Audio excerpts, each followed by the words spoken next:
Sefer Avoda, Issurei Mizbeach. We're right at the end of the fifth chapter. The fifth chapter over here. So Rambam talks about burning things on the altar as wood. Remember, he said that technically speaking, you could bring. There was a havamina that you could just burn other stuff on the mizbeach, like use sourdough as wood, not as a sacrifice, but just use it as kindling. Okay. He says here that there were three places where they kept the wood, and then it says here the penultimate halacha says, the last halacha says that a person can't bring wood himself. Mishel tzibur k'mo eitzim. Hamelech shemolchin bo kol korbanot mishel tzibur k'mo eitzim. You're supposed to use public salt. Don't bring your own salt from your table. You have to use the tzibur's supply of salt that they keep in the temple, just like the wood. An individual can't bring his own wood or his own salt for the korban. Wait a minute, but you just told me in Klei HaMikdash 6:10, it says, "Afilu yachid is nadif eitzim o gazar lamaracha, aser ozo ayom b'sefer tariv asiyat melacha." It says an individual who volunteers, he donates wood or gzarim, that's also branches, for the ma'aracha, that's for the pyre on the altar. So that day is for him like a yontif. That means that day he shouldn't have eulogies and fasting, and he shouldn't do malacha. It's an asiyas malacha. It's his own personal holiday, basically. But that's saying it's a Jewish holiday. No eulogies, no fasting, no malacha. Right? That's what you're supposed to do. If you're really observing a proper Jewish holiday, even though it's not a biblical holiday, that's what you do. So he says in Klei HaMikdash basically that a yachid does bring wood. A yachid donates wood to the temple. And then it says here that a yachid's not supposed to bring his own wood for his own korban. So what's it talking about? So the first answer I have here is, if you read it differently, put a period after the word aser. Okay? Instead of reading afil yachid is not if eitzim or gazar lamarcha, aser osu ayom b'sefer tanis, the person who gives it, so it's aser for him to have it, just read it. Afil yachid is not if eitzim or gazar lamarcha, aser. If you had a yachid who did this, that's aser. No, that's not the way the Rambam writes. And putting a period in the wrong way, it shows you that you have to know what you're reading. The real answer is an individual donates the communal supply. Here, he can't bring his own wood to burn his own korban. An individual means, and this is or the whole family's, their job is to provide the temple with wood. But it doesn't mean they bring their own wood from home and say, but I want my wood with my korban. They donate wood to the gizbar, that means the temple treasurer, and the other kohanim who are in charge of this, and they put that wood in the storehouse and they check it for worms, etc. Remember, they have to check it for worms. Who's checking it for worms? Test on what we learned previously, the kohanim with moons. The blemished kohanim who cannot conduct the service are checking the wood for blemishes, basically.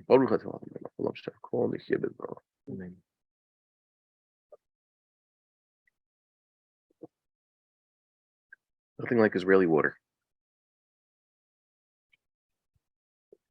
Used to be the water in Jerusalem had a much more salty taste. They used a different water carrier.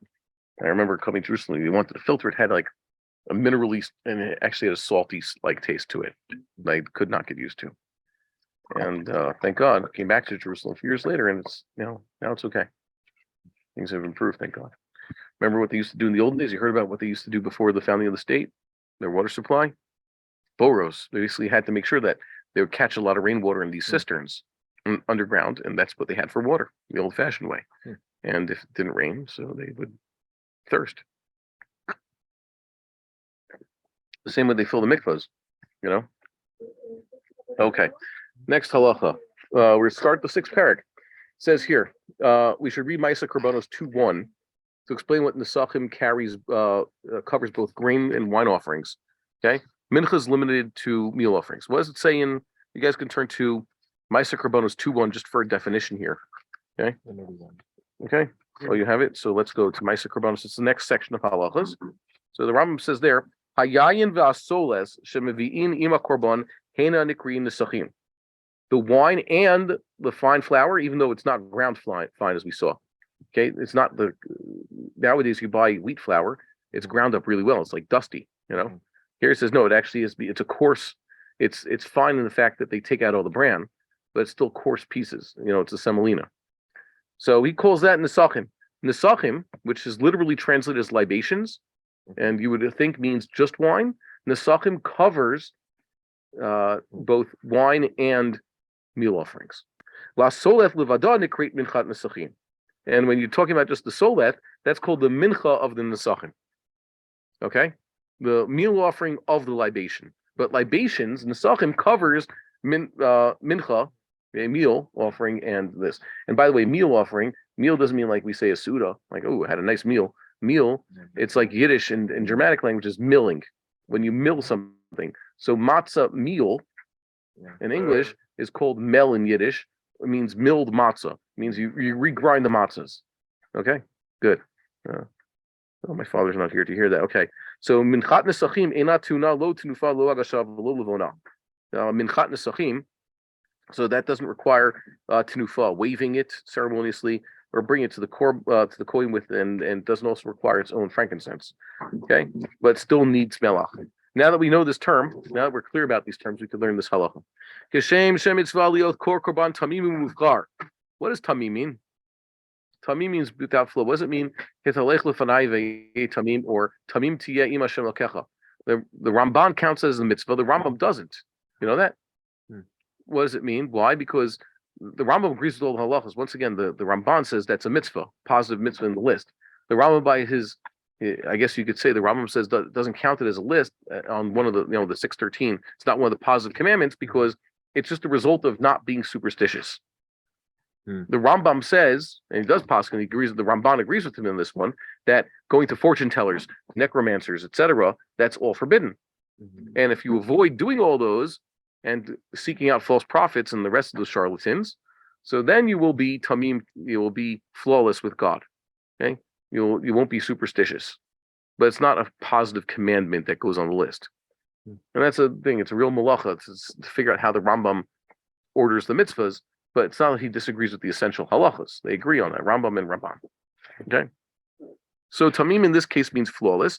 And it says, do you see this? What do you guys have after we're tamim? Do you have muvchar? Or I have vinivchar in Machon Mamre. I think muvchar is a better Hebrew word for that. Muvchar means the choicest ones. Here, Machon Mamre is nivchar, means chosen, but anything you choose is nivchar. It's just a nifal. Muvchar is a higher level word. Okay, gives you more points in Scrabble, I guess. Kach nisachav yu tmimim umuv charim. He says once again niv charim. Oh, sorry, he has niv charim. Okay, Rambam says niv charim in this edition and also in Machon Mamre, right? Muvchar. So should your nisachav be tmim and niv charim. So are they? Obviously they're synonymous, right? They would appear in the thesaurus next to each other. So the question: what did the Rambam write? It says about these sheep that are supposed to be offered, they should be tmimim, flawless, and the niskehem, and their libations should also be without flaw. Sheyihyu hanisachim timimim, shelo yavi nisachim lo yain mi'ushan. Not what I guess mi'ushan doesn't mean. How do you smoke wine? Do you hold the wine over the smoke like you smoke meat, or you smoke a cheese? How they smoke wine, it means it was put in a barrel that was smoky flavor. A lot of times they make whiskeys like this. They do stuff to the wood, right? And the wood has flavor to it, and then they store the whiskey or whatever it is in the barrels, and the whiskey absorbs the flavor, right? Or they filter the flavor. What is Jack Daniels? What do they do? They burn all this pine wood or something like that. They use corn and they drip the whiskey through the charcoal that's made from burning all that pine wood, whatever it is, not the pine, or oak wood, one special type of wood. That's how they do it. Okay, that's what makes Jack Daniel's whiskey taste the way it does. The whiskey is filtered through burnt wood. Okay, I don't know. Does Jack Daniel's taste smoky? Don't drink this, but I know that's what they claim, and that's what they do. So that's how you make it smoky. Velo solet shehit liah, and heat liah, sorry, means not this grain, this semolina that has become wormy. Velo yivlo b'shemen shereicho otamo ra, and you should not use. Oh, you have the word shemen or zayit in the printed Rambam. I have zayit. Velo yivlo b'zayit shereicho otamo ra. So you guys have shemen, and Mechon Mamre Shemen, and the Rambam here has Zayit. So this is something very importantly. This is another Arabism in the Rambam. Why? Well, what does Zayit mean in or Zait? If you just say Zait in Aramaic, in Arabic, you know the word. How do you say house in Arabic? Beit. Okay. In Hebrew, there's a difference. We distinguish now between bayith, which is two syllables, but the second syllable is almost non-existent. What happens? We discussed this before, the smichut in these cases. There's three consonants present in that: the bet sound, the yud sound, and the tough sound, and it's spread across one main syllable and an empathetic syllable at the end. So bayith.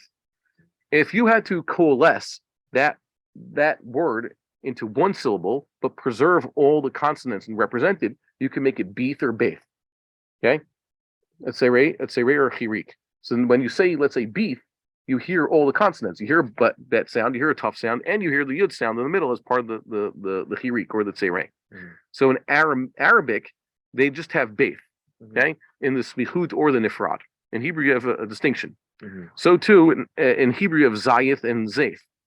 In Arabic, it's just zayth. That's just the word zayt. Now, two dots on top of the ta at the end. But that doesn't mean olive. You know what that means in Arabic? It means oil. So when the Rambam says bezayit, okay, he was using apparently an Arabism, which in Hebrew is just shemen. By the way, stam oil in the Torah is always shemen zayith. Also in the Mishnah and the Gemara, unless they specifically say it means this type of oil. You know, they modify it. Stam oil is shemen zayit. So how do you say olive in Arabic? Zaytun. Okay, zaytun, and I spelled it out here if you want to see it. See, okay, that's the word zayt. The J thing with the J on top, that's the Arabic zayin, and the single line with two dots underneath, that's a yud or a ya, and the next thing above with two dots above it, that's the ta. That's the taf. And you have the same thing over here, zaytun. You have the zayin, the ya, the ta, and then above the thing that looks like a funny G. Okay, this over here, that's the Arabic wow, and then a nun sofit. Arabic has a nun sofit, so it's zaytun. Okay, zaytun is oil, zaytun is olive, and zayt is just the oil from the olive. Okay, so that's what seems to be here. Machlokas and the gears of the Rambam. I'm very surprised. I love seeing these all this time. All in one halacha, you see it. There's different gears in the Rambam. You see one with the Kisvayad, what the Rambam himself actually wrote. Okay, nivcharim. Okay, the wood should not have. It should be good wood, and it shouldn't have any worms. Are there worms in wood? Wormwood? Sometimes you have worm-like things. A lot of the things that we said before are really termites. They're really bugs. It's the larva of the bugs. So they're larvae. They look like worms. Okay, so that's what Chazal were referring to.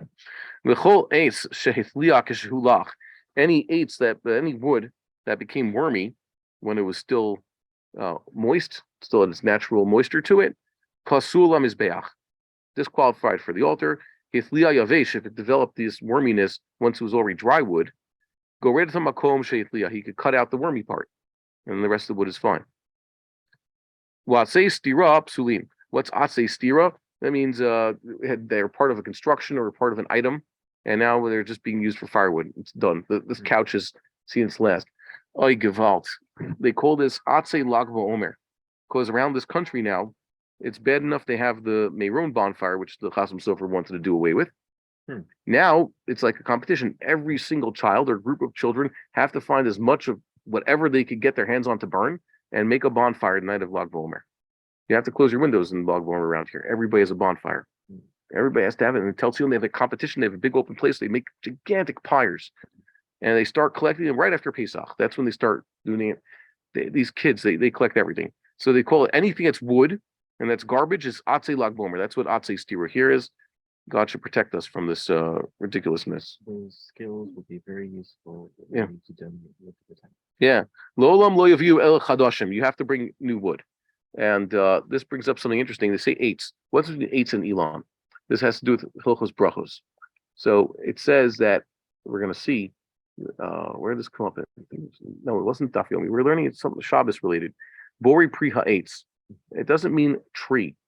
Okay, you have, or for example, they're going to talk about certain things grow on eights, like or atse besomim. That's not a tree. It means things that are woody. Okay, you could have a grapevine growing along the ground. That's not tree-like at all, but its vines become wood-like. Okay, Elon is like actually a and tree. Elon refers to a tree that grows upwards. Elanot. Eights is any vegetation that has wood-like characteristics as opposed to grassy-like characteristics. Grasses stay grassy. Yeah. Okay, and wood eventually grows a new layer, and a new layer keeps getting thicker around itself. So when Chazal said Bori Pri Ha'etz and Bori Atzeva Samim and other things that count as eights, they're talking about things that are woody, and that's why grapes grow on Pri Ha'etz, but tomatoes grow on a vine that never becomes woody. And it dies at the end of the year. So things that grow on viney, things that stay viney and don't get any thicker, so those are ha'adama. Okay, so that's the terminology. Eights means wood. It doesn't mean tree necessarily. Okay, so that's why you could have the havamina. What was the Eitz Hadas and where was man hiding Eitz Hagan? Okay, kol Eitz nechad me'oleh. So you have to see the havamina. Eitz was a grapevine, even though Adam probably didn't have time to or enough time to build himself a hut. If you have a wild grapevine or anything if there's nothing there for the vine to climb, or you haven't trained it. By training means like you grab a piece and you pick it up and put it on this. You tie it to this ledge, and then you give it something else higher. Have you ever trained the grapevine? Everybody here grows their vines above ground, and they make what's called a sukkah.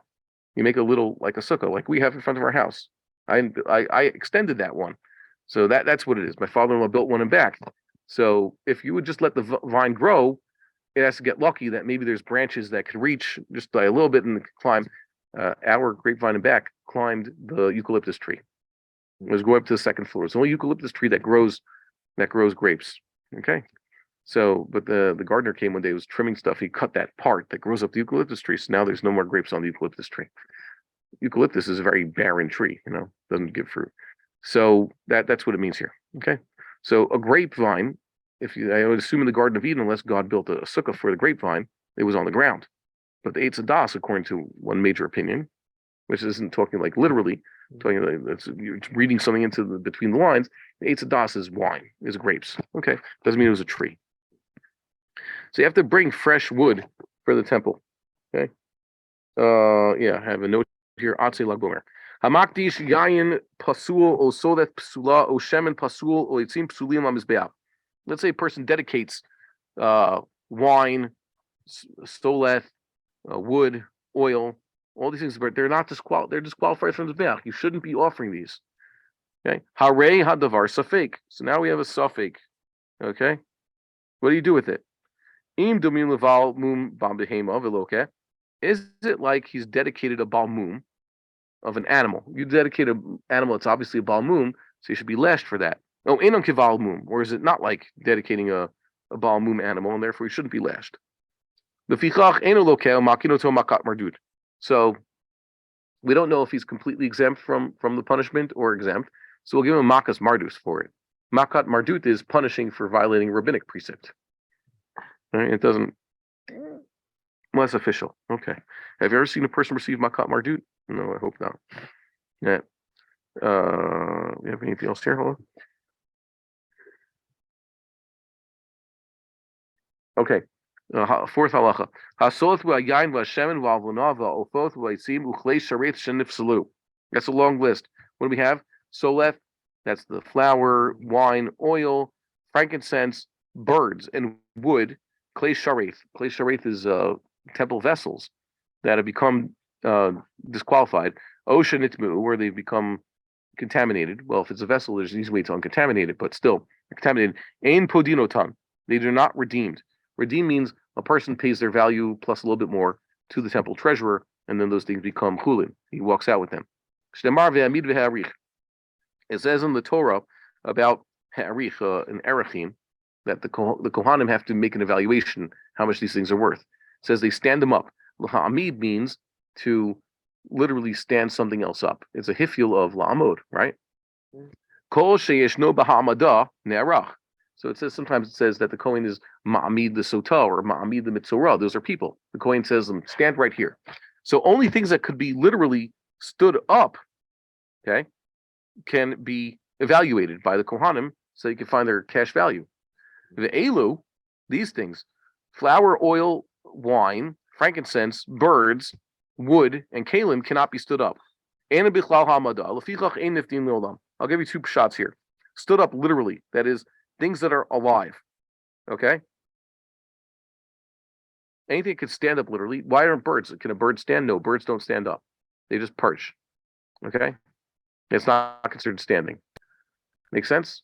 Or you could say, or figuratively, whichever the verse says is to be stood, and birds are not stood up. Or you could say things that are figuratively stood. Sometimes in the Korban is said, Ve'amido tamufnei Hashem. It says regarding the behemoths, even the behemoths in the base of Mikdash, what did it say about them in Avodas Yom Kippurim?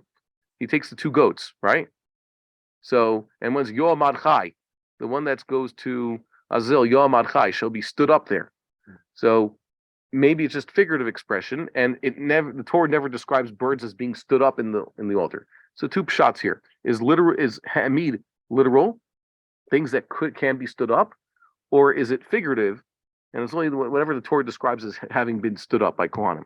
So things that are stood up, at least in the Torah, are described as basically people and behemoths, but not ophos. Okay, good question. I wonder what the Rambam meant by that. Okay, so let's see this. Bamed devar mamarim b'shenifsalu o nitmeu achar shenitkatku nitkatshu b'chlei ashareth. By the way, these things aren't redeemable once they have been put in the klei sharis. Means they've been sanctified to the extent they're put actually in the klei sharis. Aval kodem sheyith kadashu bakli im nitmeu o nifsalu podinotam. If they become disqualified or they become contaminated before this stage, so they can be redeemed. Okay, they could transfer it for cash. Aval to'arin, let's say they're still pure. Afal pisha dain lo kadashu bakli ein podinotam. If they're still tahor and they haven't been in the kli, so you shouldn't redeem them. Chutz mi minchat chote, except for the mincha of the sinner. Shnemar ba mechatato, says from sin offering, and it says al chatato, upon his sin offering, which means lomar shemivi chatato midmei chatato k'moshe yithber. He brings his sin offering from the money which he'd set aside for that, as we'll explain. The fichach kodem shetit kadesh b'klei shareth, before it gets into this kli shareth and fully sanctified, harehi tushaf damim. It itself only has cash value. The value, its value is sanctified, but not it itself. Ufodinota, so it can be redeemed. Afal pisha hi Torah, even though it hasn't been contaminated.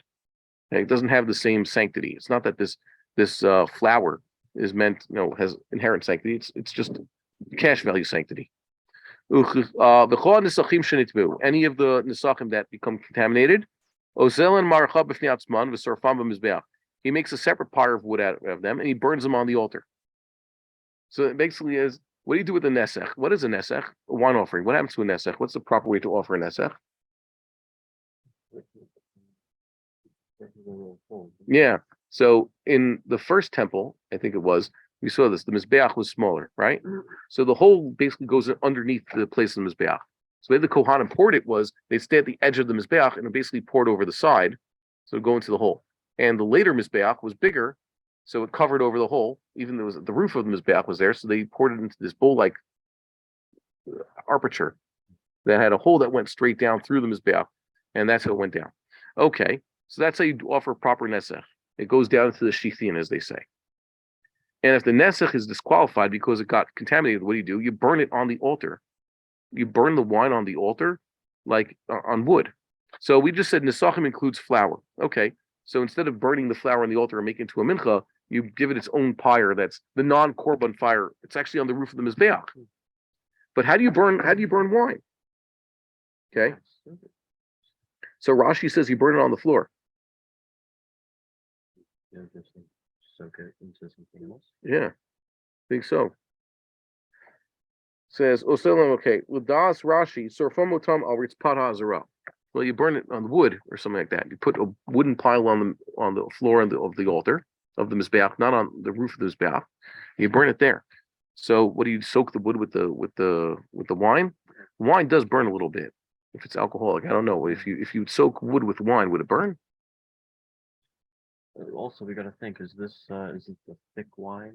No. So we don't hold to that. No. No. I told you about that. We discussed this here. I don't think it. Okay, so I'll send you the article. You'll see that throughout the poskim, the Rambam and others and the Shulchan Aruch assume you're supposed to dilute your wine. They don't hold of Rashi's guess that it must be their wine was stronger. Why would wine be stronger in the olden days? And by stronger, like it was more alcoholic. It is still how the Greeks did it. The Greeks diluted their wine. Right, but they had like a. They don't have a. You can't make wine stronger or thicker. If you were to, let's say, boil your wine to strengthen it, so you'd have to boil. That's mavushal. We're talking about non-mavushal wine. Okay, Jews weren't always cooking their wine. Secondly, alcohol has a lower boiling point than water. So whatever process you have before the invention of distillation, if you boil wine, you are definitely going to lose the alcohol first. That's what the Arabs used to do around here. They couldn't make the grapes into wine, so they made it into jelly, sweet jelly. Okay, so natural wine is not. There's no reason to assume that the grapes that grow here produced a wine that was different in consistency than the wine we still have today. 14% alcohol with a certain sugar content because it's already converted to alcohol and a certain weight. It's always been the same wine. Rashi was wondering why it is that Chazal talk about diluting their wine. Who dilutes their wine? So he guessed that it must have been their wine needed to be diluted because it's just so powerful. But that's not the assumption that Rambam makes in the Shulchan Aruch. Shulchan Aruch, whenever he talks about Mosgin wine, in 3 places, he says it in Birkas Hamazon and in Kiddush, and once again in Pesach, when he talks about drinking these wines. So the Shulchan Aruch's assumption is like the Rambam that you could dilute it. And it's talking about our wines. Wine, it's no Nishtana Teva. By the way, the idea of Nishtana Teva is Tosafos' idea when they have all these things in the Gemara that don't seem to make sense to them. So they say it must have been things are different back then. Rambam doesn't hold to that whatsoever. The things have always been the same. Okay? Our wine is the same wine. I'll send you the article. But you can check this up. The Shulchan Aruch never goes with Rashi, never mentions that whole thing because their wine was stronger. The Rambam mentions that. But that's not Shulchan Aruch. Shulchan Aruch assumes you dilute your wine, but wine hasn't changed in any way. So I had a dream about this. Someone gave me, you see this is grape juice. This is just pure grape juice. There's a brand on the market you get downstairs in Machon. Someone brought me a bottle. 1 liter of grape juice says Kiddush wine, pure grape juice, or whatever it is. It says 70% grape juice, 30% sugar water. My wife is horrified by it. But why is it a nafkamina? Because if I were to use this and I want to dilute it, so it's a quarter wine or grape juice, 3/4 water. But if it's already 7% water with sugar added, so that means I can only add how much more water to it. Okay, do the calculation. It's a simple thing. It's a 6th grade math, but it's certainly less. And it's also, why would you want your kids like high fructose corn syrup, wine, grape juice, water, high fructose corn syrup? Okay, it's a little bit of a ripoff. Also, I think it's misleading. Yes, you can see the ingredients. It's only 70% grape juice, but it means they're making a lot of money off of you. Okay, so buyer beware, as they say. Okay, so we saw this halacha. How do they burn this? Once again, it's a question. How do you burn the wine that's been disqualified? But it's funny. Rambam basically saying that it's burned on the Mizbeach. Instead of being poured like a nesach, it's burned on the pyre. Okay. Mehechag shenitmeu. What's mehechag? The water for nisuch hamayim became contaminated. You contaminate water. V'shikon v'tiaron k'moshi derbataro. So how do you decontaminate a liquid like water? You dip it back in the mixer. Hashaka, right? And hashaka we saw is a form of zaria. It's like when you have seeds that are contaminated. So how do you decontaminate seeds? Remember, seeds can be edible, so they're food. They're contaminated. How do you decontaminate seeds? Plant them in the ground. Anything planted in the ground starts to grow is no longer contaminated, right? So you're putting the water back into the other water, and it becomes uncontaminated. So how do you do that? If you have this cup, so basically what they do is this cup has the contaminated liquid, you submerge it right into the surface of the mikveh, and then poof, it's contaminated. It's decontaminated. If this was wine, so you get a little of the water in there, you're sharing basically. Some of the water of the mikveh gets into the cup, and some of the wine from the cup gets into the mikveh. But either way, that's how you purify it. He purified them, and then he dedicated them once again for temple service. Hare elu, what's the next word here? I can't read it. Hare elu mitnaschim. So we can use them as the libation, the water libation. if they'd already been dedicated for the sacrifice as water, and then they became contaminated. Now, once they've been contaminated or they've been knocked away, they can't be used for temple service, so they can't come back into play. So we shouldn't use them. What do you do about contaminated grapes and olives? Grapes and olives can become contaminated. What? How do you contaminate grapes and olives? It's kind of funny. First they have to be b'chiyutan. What's b'chiyutan? B'chiyutan mayim. Kiyutan is when you have foodstuffs, let's say vegetables, fruits and vegetables, when they're attached to the tree or the vine, whatever it is, they are not susceptible to tuma, correct? Food still on the vine, anything growing is still attached to the ground is not susceptible to tuma. You pick the apple off the tree, the apple still is not susceptible to tuma, even though it's a food stuff, until what? Until it's washed, until it gets wet. It gets wet to the extent that the one who owns the apple is happy that the apple got wet. And that's to get wet with one of the 7 mashkin, the 7 wet stuff. Where are the 7 mashkin? Yad shachat dam, which means wine, blood, honey, bee honey, not date honey, okay, water, dew, milk, and I said dew, right already? So what's that? So yad shachat dam. So it's yayin dam, shemen, yeah, shemen, halav, tal, and I said there's 2 davash and mayim. Okay, so those are them. So it has to get wet. The problem is, let's say you have pure olives and grapes, so you have them in a barrel. They can't be contaminated because they haven't gotten wet yet. But the second you start pressing them, what exudes from the olives? Oil. So the olives come in contact with the oil just as you start the pressing process. So now they are susceptible. And the grapes become susceptible to tuma just as soon as you start squeezing the grapes because they let out wine, right? Ironically, if you start squeezing your apples or your pomegranates, they still don't have susceptibility because what comes out of the apples and pomegranates is not one of the 7 mashkin. It's called zayah, right, halachically speaking. So that doesn't, apple juice and pomegranate juice, or fermented apple juice and fermented pomegranate juice, are not the types of things that are machshir, as they say. Machshirin is one of the last masechtas in the Talmud. So these things get there. What do you do with them if they're contaminated? So they're already contaminated. It means they got wet. Dorachan pachot pachot mikabetza. Okay. What you do is you squeeze them in smaller amounts than a kabetza. Remember, only kabetza is susceptible to tuma. So keep it in small amounts. If you would, let's say, have grapes that are already contaminated, and you start squeezing grapes in like normal amounts, let's say this much grapes, you start squeezing these grapes, the wine that comes out are now contaminated by contact with the contaminated grapes. So the wine never has a chance. But if the grapes are contaminated and all you have is like 3 grapes on the table and you smash those, the wine that comes out of them is not going to become contaminated because they're not touching a quantity large enough of grapes that's contaminated. Okay, that's this kibetza thing. Shamashke mufkad huba ochel. The mashke is like waiting there. The wine and the olive. And Hilchot Shabbos, you learn about this. Why is it that the only chiyuv d'oraisa of squeezing any juice is wine, grapes, and olives? Why? Because their juice is considered just sitting there waiting, whereas all the other fruits, it's something else entirely. You have to destroy the fruit to get it. Uchilu eno migufo.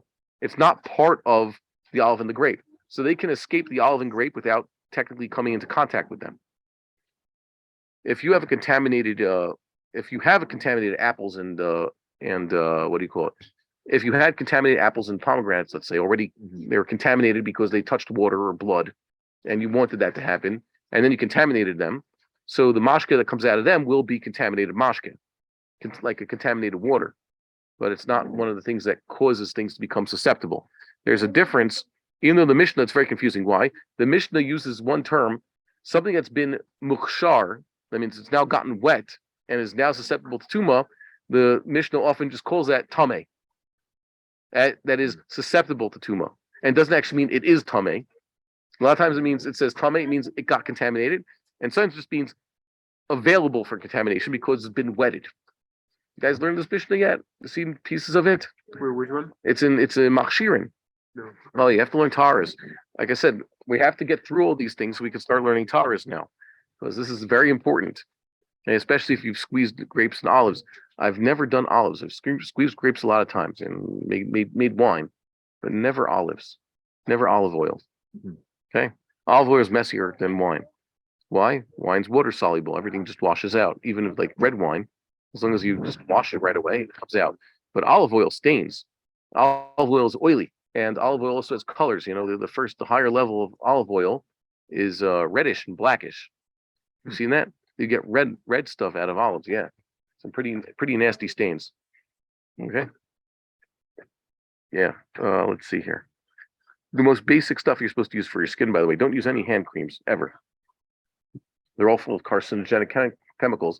It's like using hand creams on your skin instead of olive oil or coconut oil is like eating fruit roll-ups instead of fruit. Fruit is made out of fruit, grew on the tree. What's a fruit roll-up made out of? It's chemistry class. Okay. Yeah. And other things, it's processed, all these chemicals and all that. So it used to be when you wanted to keep your skin good, you use natural oils like olive oil or coconut oil, something like that. And nowadays we create synthetic oils with all these paraffins and everything under the sun. You read the ingredients for your hand cream, whatever it is. It's kind of creepy. So don't do that. So I remember one time my hands are kind of chapped. They were colder winters than this one, and I was waiting somewhere in Jerusalem for a bus, and I saw, oh, look, an olive tree. So what are you supposed to do? You're supposed to use olive oil on your hands. That'll keep your hands good. So I just squeezed some olives, some real, just straight olive oil right into my hands. They're really good. It's good for you. Okay. Next halacha. Mala yethera asu chachamim b'kodashim. Shezraim shenitmu afilu zran hetzbein pasul anasachim. Here's a mala yethera. I just told you. Normally, you plant zrayim, that seeds that have been contaminated. Okay. Normally, you pick grape seeds, olive seeds, whatever it is. They're contaminated. Afilu zra'an, even if you planted them, so now they shouldn't be contaminated. Hayotzemen pasul anasachim. You still can't use it for nesach. So in this case, nesachim, by the way, covers. We said meal offerings. So you had grains. What do you do when you have a wheat crop? Most of the grain you're going to do what to? You're going to grind it up and turn it into flour, or you're going to keep it for cooking, right? Mm-hmm. But a certain percentage of the wheat crop has to be saved. Those grains have to be used for what? Don't salt them. Don't dry them too much or roast them. You could dry them. You need for them for planting the next year. Like Yosef says, some of the grains just go back there. Remember, they're seeds. So let's say this wheat became contaminated. So planting it decontaminates it. But for the nesachim, as for temple purposes, even planting it doesn't decontaminate it. Chain zriya mo'elet l'kadshim. This is zriya, planting it, that doesn't help for kachim, sacrificial stuff. V'cheina eitzim va'alavona, also the wood and the frankincense. Afal pi she'inon ochalin, you can't eat them. They shouldn't have any tuma to them. Normal wood, is wood makabel tuma? Stomp pieces of wood do not accept tuma. They're not susceptible. If you have a board, if the board's within a certain size, it is not susceptible to tuma, which is why you can use schach. You could use just long slats of wood as schach, right? Yes, you can. You can, as long as the wood doesn't have a beit kibul capacity, or it's not been formed into a piece of furniture like a chair. Okay, shute clay eights, just plain pieces of wood aren't contaminated. So too sticks. I'm sure they're not processing the wood they're burning on the altar, so it shouldn't be susceptible to tuma, right? Also, lavona, that's frankincense. That's just a vegetable, ground up vegetable that's used as a spice. You can't eat lavona. You can't take a spoonful of it and eat it. You can't say bor piradama and eat the stuff. So it's not a food. Afal pisha eno nochlin, even though they're not food. Harei hein mitamein ke'ochel linyan korbanot. They could still become contaminated as though they were food with regards to sacrifices. When we're looking at these standards, how do you vowelize the word ochalin? There's a few places, machlokas, like the word ohel, the plural of ohel. Ochel has a kolum, it's mil el, ochel. So the plural is like chodashim, chat of kamatz under the aleph, and regular kamatz under the kaf. Okay, ochalin. But sometimes just a full cholam, ochalin. Okay, sometimes with cholam, sometimes with the kamatz. Okay. Harein mitamim ka'ochel l'cholina korbanot v'yipasalu ha'etzim v'avon betuma zo mizbeach v'ein makrivin otam. You treat them, like Chazal said, as though they've been contaminated. Normally, the only thing contaminated are things that are susceptible to contamination. What we said is people, kalim, and food, right? But in this case, stam eitzim, or other things that aren't food, that are a vegetable product, Even though you could use them as chach. What's the nafkamina? You could use them as chach. They grew out of the ground and they're not makabel tuma, right? You can use them for your sukkah. In this case, they are susceptible to tuma, and they would be disqualified and say don't use them anymore, and you can't help them anymore. So this is a higher standard they have of temple wood.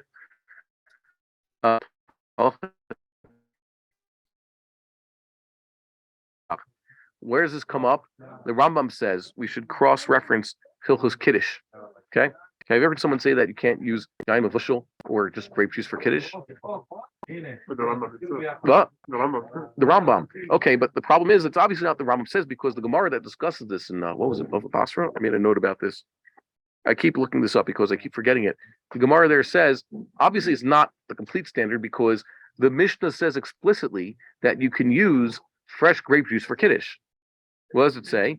A person squeezes the grapes right before Shabbos comes in, and then use that for Kiddush. But that's just fresh grape juice, and you're not supposed to use fresh grape juice for the altar. So when it said that which is disqualified for Kiddush, whatever is disqualified for Kiddush, whatever is disqualified for the altar is disqualified for Kiddush, it means that which is on this list of disqualified because it's inferior, not the things that just aren't ready for the Mizbeach. So let's read this halacha and we'll cross-reference it, okay? And then we'll talk about carbonate. Nowadays they carbonate your what do they do? They take sweet wines and they carbonate them specifically. Some wines are naturally bubbly. Why? Because it's part of the fermentation process. It creates gases. And sometimes, this is a very Jewish thing. You just take new wine that's still slightly sweet, only like 4% alcohol, and you carbonate it. Right? You know what I'm talking about? Yes, they sell them in stores. It costs twice as much as a bottle of grape juice, and it loses its carbonation quite quickly, because anything that's the sugarier the drink, the faster the carbonation leaves, right? Yeah, try it. That's why you're not supposed to, when you did SodaStream, you're not supposed to add the syrup and then carbonate it with the SodaStream. Why? Because it's the overflow. They both have to dissolve in the water, and the water only has a certain capacity for carbonation and sugar. So yeah, you have to be smart about that. And that's also why what we used to do, you throw candy or something into your bottle of Coca-Cola, and you get a reaction, right? Starts bubbling over. This is the thing I discovered YouTube because what? Doesn't that have to do with how many nucleation sites there are on whatever candy it is? Yes, it depends on the candy, but basically just pour in sugar. Most candies will work. Mentos apparently works the best. Because the number of nucleations is Yeah. gone. Yeah. My day we didn't have it. When we did this at bar mitzvah parties, we didn't know how to do this. My brother-in-law showed me. When I first did this, this is how I discovered YouTube back in 2006. I didn't know what YouTube was, and I heard guys in yeshiva talking about they're going to do something silly. They're going to throw Mentos into a bottle of soda and give it a good shake, and then throw the bottle, and it's going to explode like a rocket. You ever see those? Yeah. Okay. So my brother-in-law did that, and he said that's going to be on YouTube. The Manal was like, once again, back in the yeshiva days, like this is something that people do. Yes. This is the first YouTube video in which I was in. Why? Because the camera pans, to left, and so I'm standing there like with a smile on my face. I'm like, okay, I just saw something really weird. So we're gonna ask about carbonated drinks. Okay, good question about carbonation. If it's sweet, too sweet. Remember, good wine is not supposed to be sweet. I remember that's say they make fun of it. Manischewitz and Kedem wines, right, are sweeter than, let's say, proper wine. Why? Grapes are supposed to have a certain percentage of natural sugar, and then it ferments. And at a certain point, the alcohol content gets too high, and the germs kill themselves. So you've lost a certain percentage of the sugar, right? So now the wine is dry, as they say. Dry meaning not sweet. If it's still sweet, because I guess you use the wrong grapes, it's too sweet. It's inferior wine. Me'ushan. What we say me'ushan was, they put in a barrel that had a smoky taste. It was cooked in fire. Why does it say mivshal ba'esh as opposed to solar cooked? Solar cooking means you leave it in a vessel in the sun, or leave it out, exposed to the sun, so it gets a little bit changed, denatured. But when you cook it in fire, you put it in a pot like the Romans used to do. That's a real significant difference. When you boil wine, what it used to do, it removes first the water and the alcohol. So what do you get? You get thicker, sweeter stuff. That's considered inferior, so it wouldn't be proper for sacrifice. Okay, or if it was left out in the sun too long, so it's actually changed its taste. Okay, see, You can cook it in fire. That's going to do it, what we call boiling, or you just leave it in the sun for too long. Let's say you just warmed the wine in the sun, but didn't really give it any change in taste, like you cooked it. What's yain simukim? Rabbi Bronspiel told us about this. It says raisin wine. What they used to do, if you take the grapes and turn them into raisins, you just dry them out. All you're removing is the water, but all the sugars stay, and the grape was never popped, so the fermentation never started. Everything's just been preserved. Everything but the water has been taken out from the grape. Then you rehydrate the grape. Rehydrated grapes, and then you squeeze it out. Then you can make what's called raisin wine out of that. And I remember Rabbi Bronspiegel, blessed memory, described seeing his mother make raisin wine back in the day. And quite a few guys were grimacing when they described the process. It doesn't sound appetizing, making raisin wine. So yes, why you guys don't seem too excited about this idea?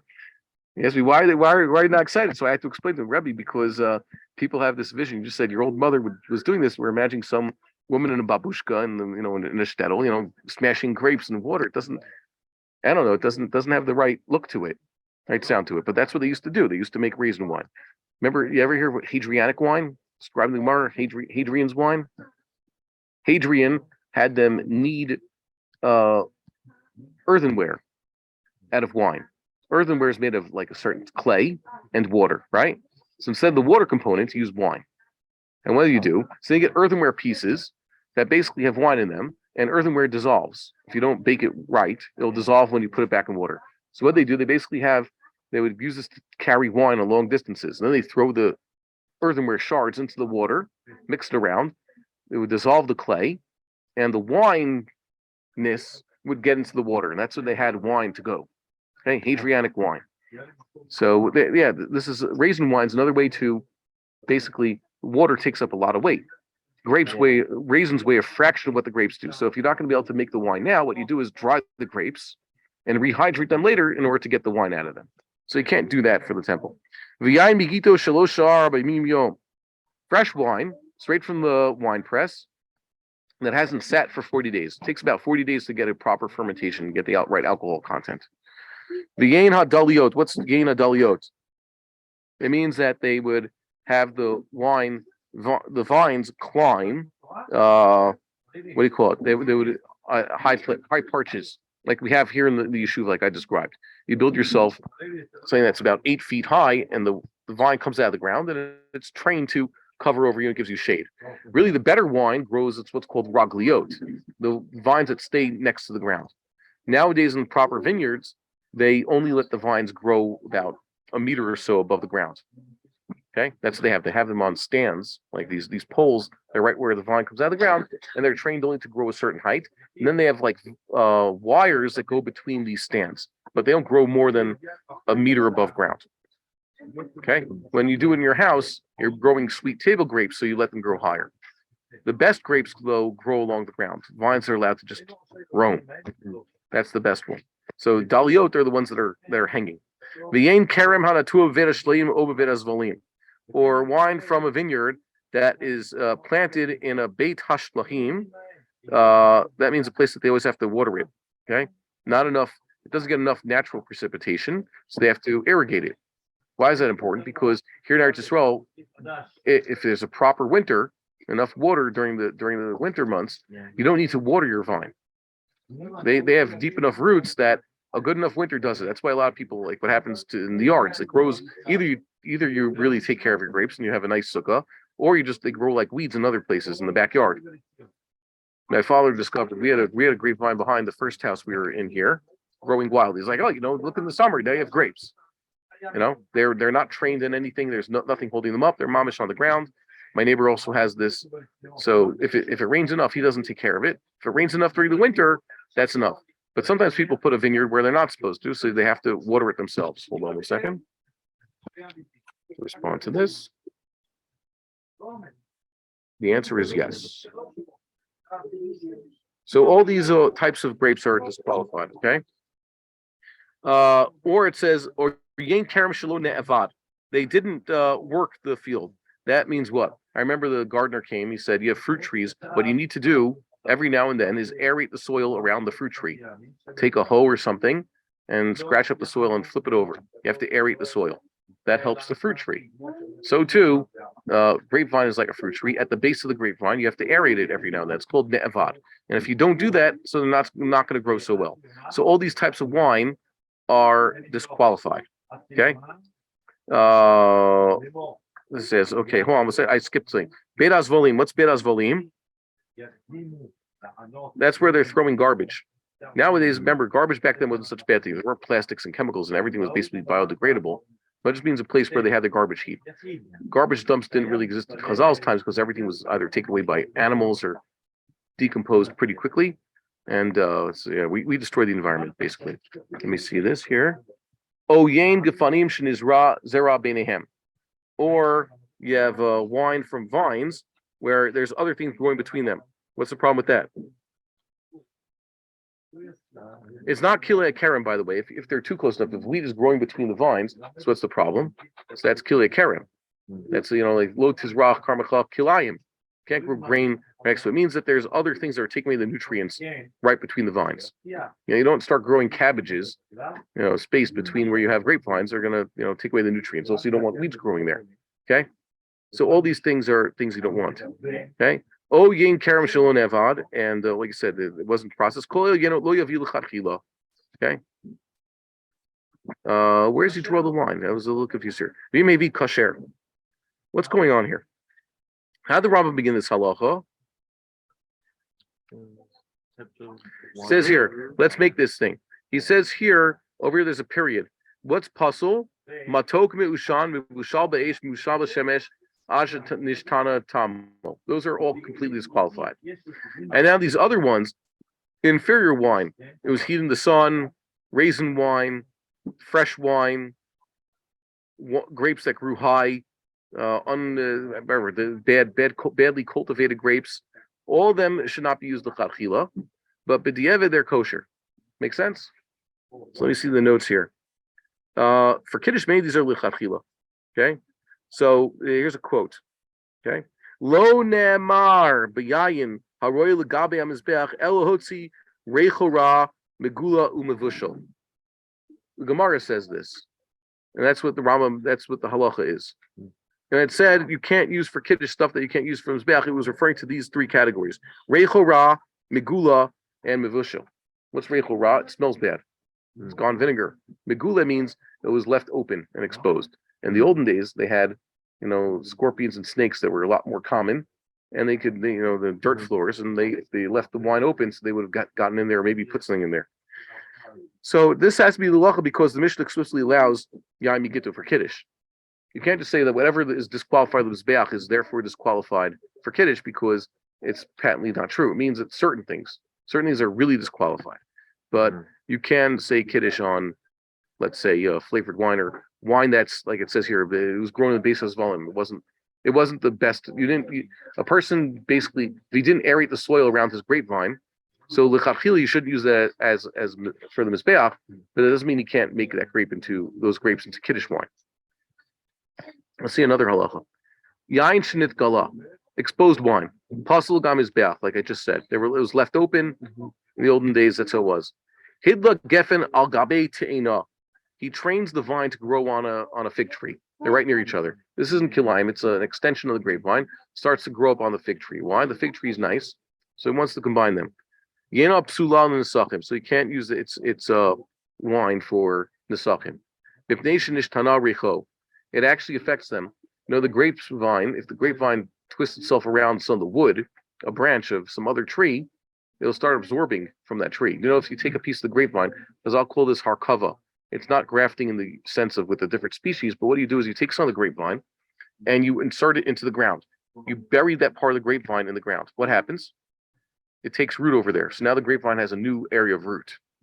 And then once it's strong enough, you then cut off the connection. So if the grapevine started growing here out of the ground, and then it went, let's say, 6 feet this way, and you bury a piece of the vine under the ground, and it comes back out under the ground, eventually this part will create a new grapevine, and you could cut off them in the middle, like the umbilical cord, and then you have two vines. Okay? So you could technically do this also. You let the vine grow. If it's growing on the tree, it'll start to get the taste of that tree. Okay? V'arei omer, zevach unsachim. It says a slaughtered offering and libations. Ma zevach shalon ishtana is just like a zevach is. It's an animal, not some mixed breed. Af nesachim shalon ishtana. Also, they haven't changed. They're still what they always were. Yeah, you could actually do this. I wonder what Chazal would say about Concord grapes. What are Concord grapes? There's old world grapes. By the way, table grapes, the big juicy kind that you eat. So those are cultivated that way. The real grapes that they use to make fine wine are much smaller. They look like berries. You've been to a proper vineyard? Go look. So we got to see this last year. Go see it. Real proper grapes that make the fine wine are much smaller. They're not table grapes. Fine. The breed that they use in New York is a special American breed, Concord grapes, and the Jews adopted using them when Jews came to New York in the 1800s. Like I said, Kedem and Manischewitz used Concord grapes. The Goyim who were developing Concord grapes were using them for jelly, American grape jelly, which is exceptionally sweet. Mm-hmm. I remember there was a guy here who used to work in wines. He showed me this. So the Jews who came to New York and America could not buy wine from Gentiles. They needed it for Kiddush, they needed it for their own purposes. So they started juicing these Concord grapes. And that's where you get Welch's, Kedem, and Manischewitz grape juices, which have a distinct Jewy, sugary taste. That's why we like Kedem more than the other ones. It's made from a breed of grapes that you don't get here in Eretz Yisrael or other places. So they produce these sweet wines. So I would think that those would be disqualified from the Mizbeach because they're exceptionally sweet. Like it says the matok. Okay. I assume it's naturally sweeter wine. Okay. Yeah, like I showed the guys here. All these generic Israeli grape juices are basically made by one or two places in Israel, but they use foreign grapes. Okay. The good Israeli grapes go to make fine wine, like the Shilo wines and the other wines, the Barkan wines, etc.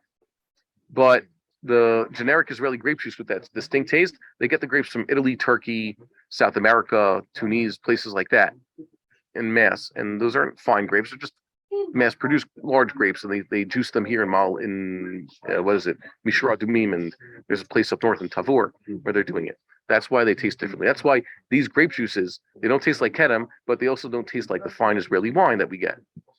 They're considerably weaker. They don't have that color either. The Israeli wines have these.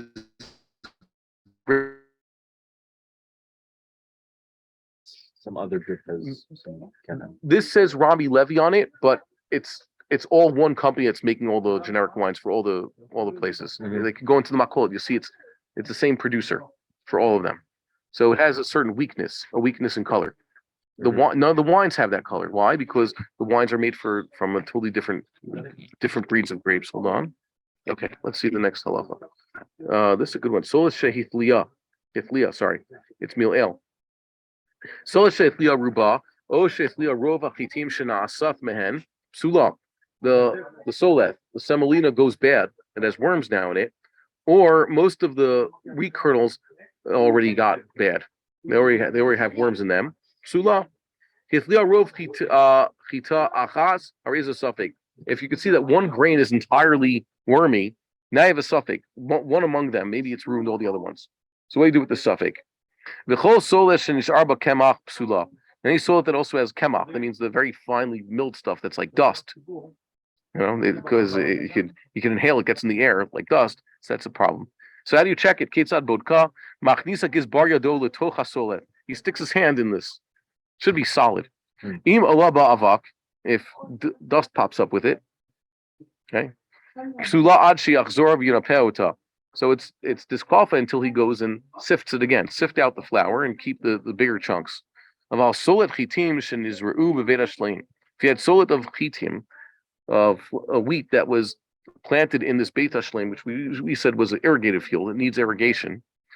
O bevet hazvalim, in a place where people were dumping their garbage. O bevet ha'yilan, in a place which has fruit trees. See, ilan means trees. Okay. O be'aretz shaloni rah velo avada. Sorry, which it had not been. No, lo narah velo avada. He did not plow it, nor did he aerate it in any way. Lo yavil chachila. He shouldn't bring l'chachila. Bim hevi kasher. If he did bring, it's still kosher. Shows you that you have to make sure to plow the land. When we were talking about grapes, we didn't say plowing, we just said aerating. But here you have to plow it properly. If you didn't plow properly, you're not going to get proper wheat growing there. You're lucky if you get a crop. How they used to plow? You guys ever see someone actually plow? Have you seen a demonstration? How do you plow? How deep does the plow go? What? It's done by machine. What? Today's done by machine. Yeah, you have a real machine that does it. In the olden days, it was hard. It's not like you just pull the plow across the ground. You want a strong person plowing. It has to dig at the ground. It has to cut at the ground. I've only seen it done as a demonstration. Yeah, but like at that farm in OJ. Not in person. I've seen it as English soil with like a plow from like around the time of reconstruction of a plow, like around the time of the Norman invasion. Okay, well, you should just know plow technology for most of human history before the Industrial Revolution was the same. Okay, Norman invasion, Chazal's time. What they came up? What they have that was different. It's a different type of thing. There's they have a different type of board. Okay. That overturns, and they have a different type of Does it make it easier? That's what I'm getting at. Yeah. It does. Very well, I mean, otherwise you can't really. In the olden days, the problem with plowing was that you needed it was labor intensive. Right. So you needed your oxen to pull the plow. You have an ox in the front, and you're like guiding it in the back. So I'm saying is that it hasn't really changed much. That you still need a lot of muscle in there. Yes. It says what's an acre, or what do you say? What's the equivalent in the Torah in the Mishneh? They actually say that it says I forgot the term. It's a term that's common. Besa Sayim. Okay. That means it's like a team of oxen can plow it in a day. Okay, 2 oxen plowing one day is a certain measure, so that's a measure that's common throughout history. The English acre, and what Chazal referring to is basically the same thing, because the intensive labor necessary to dig at the ground. If you tried to do it yourself, it would be it's a whole day's work, and you have to do it twice. You do it once before you put in the seeds, and then the second time to bury the seeds. So it was a real deal. And if you didn't do it, you couldn't expect to eat the next year. Yeah, thank God. So now, like Yoni said, it's the machines. We have a machine that does it, so it's much easier. We can get a lot more. Can you imagine also reaping? You see the reaper machines in the wheat field. How do you used to have to reap? That you couldn't use your ox. You had to have an adult person close to adult, grabbing the bundle with a sickle and chopping it and binding it. Now you just have a machine go through it. Would just trample and then eat it. An ox would eat some of it and do his business on the rest. So it was purpose. You couldn't do that. You have to keep the oxen away when you're doing that. Yeah. So things haven't, like I said, changed much until the Industrial Revolution. So they're saying if you wanted wheat to grow properly, you had to make sure to plow it properly. Near means a plow field, a field for plowing. Near lachem, niru lachem, near. Go do yourself some plowing. And near is, I guess, the shoresh, which is it's not in the Torah. In the Torah, it's lacharosh, harisha, resh shin, and the Nevi'im it's nun yud resh. Okay, and we'll stop it from there. God willing, we should see what the Sanhedrin will decide regarding what grains and what wines they're going to use in the Beis HaMikdash now. The place it says they make sure to have their wheat from certain places. They got their wine from certain places. Nowadays, those places aren't around anymore. So God willing, we'll see it. Have a good Shabbos. Don't forget to send your questions and comments, and we'll see you next time. We would like to encourage our viewers to share these videos with friends and send in your responses. If you would like to obtain Birkon Nusach Eretz Yisrael or invite the rabbi for a speaking engagement, please email us at office@machonshilo.org.